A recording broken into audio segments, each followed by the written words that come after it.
साथियों, हम बात कर रहे हैं भारत में मृदाओं के वर्गीकरण के बारे में। तो मृदा का वर्गीकरण जो प्राचीन काल में किया जाता था, दो प्रकार से किया जाता था कि जमीन उर्वर है या ऊसर है, यानी कि उपजाऊ है या अनुपजाऊ। फिर बाद में क्या होगा कि जो भारतीय कृषि अनुसंधान परिषद यानी कि ICAR है, इसके तत्वाधान में राष्ट्रीय मृदा सर्वेक्षण ब्यूरो एवं भूमि उपयोग आयोजन संस्थान के द्वारा भारतीय मृदाओं पर बहुत से अध्ययन किए गए और मृदा अध्ययन एवं अंतर्राष्ट्रीय स्तर पर इसे तुलनात्मक बनाने के प्रयासों के तहत ICAR ने भारतीय मुद्राओं को उनकी प्रकृति और उनके गुणों के आधार पर वर्गीकृत किया, जो कि संयुक्त राज्य अमेरिका के कृषि विभाग की मृदा वर्गीकरण पद्धति पर आधारित है।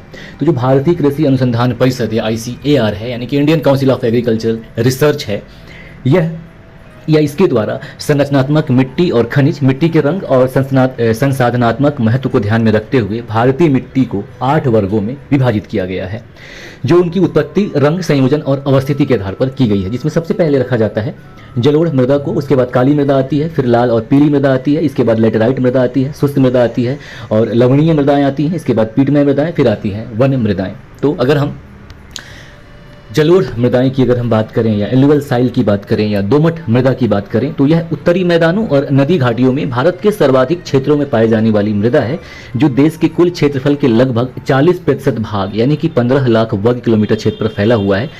उस पर ये फैला हुआ है जलोढ़ या दोमट मृदा, जो भारत में सबसे ज़्यादा पाई जाती है। और यह पंजाब से असम तक के विशाल मैदानी भाग के साथ साथ नर्मदा, ताप्ती नदी, महानदी, गोदावरी, कृष्णा और कावेरी नदी की घाटियों और केरल के तटवर्ती भागों में भी फैला हुआ है। इसके अलावा ये जो जलोढ़ मृदा है, ये जो हिमालय के 3 महत्वपूर्ण नदी तंत्र हैं, जिसमें सिंधु, गंगा और ब्रह्मपुत्र और जो सहायक नदियां हैं, उनके द्वारा लाए गए निक्षेपों से बनी है, जो कि एक संकरे गलियारे के द्वारा राजस्थान से गुजरात तक भी फैली हुई है। इसके अलावा जो हमारे प्रायद्वीपीय प्रदेश है, ये पूर्वी तट की जो नदियां हैं उनकी डेल्टाओं और जो नदियों की घाटियों में हैं वहाँ भी ये पाई जाती हैं।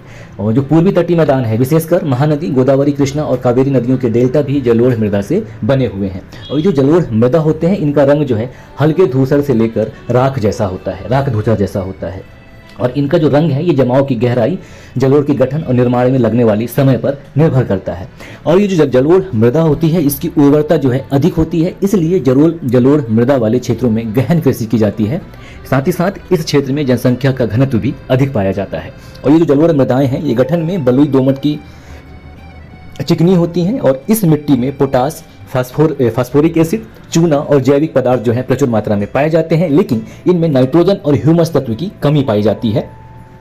और अगर हम देखें तो जो जलोढ़ मृदा है, इसमें पश्चिम से पूरब की ओर चलने पर, पश्चिम यानी कि केरल से अगर हम हिमालय की तरफ चलेंगे तो हम पाएंगे कि बालू की मात्रा जो है इसमें घटती जाती है। और इस मृदा में यानी कि जलोढ़ मृदा में रेत, गाद और मृत्तिका के विभिन्न अनुपात पाए जाते हैं। और जो बलुई दोमट मृदा होती है, इसकी जल धारण क्षमता सबसे कम होती है, क्योंकि इसमें रेत के कण जो हैं भारी मात्रा में पाए जाते हैं। सामान्यतः दोमट मिट्टी या जलोढ़ मृदा में 40% बालू के कण, 40% चिकने कण एवं 20% गाद या सिल्ट पाई जाती है। और जलोढ़ मिट्टी में चावल, गेहूं, गन्ना, जूट, कपास, तिलहन, फल और सब्जियों की कृषि की जाती है। और जो सूखे क्षेत्र होती हैं, वहाँ की मृदाएं जो हैं अधिक क्षारीय होती हैं, और जबकि निम्न और मध्य गंगा के मैदान और ब्रह्मपुत्र घाटी में जो मृदाएं हैं अधिक दोमटी और मृन्मय होती हैं।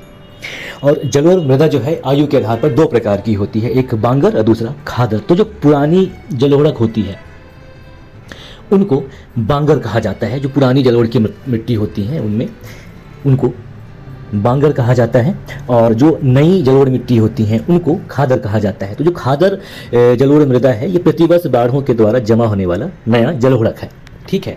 और काली मृदा की अगर हम बात करें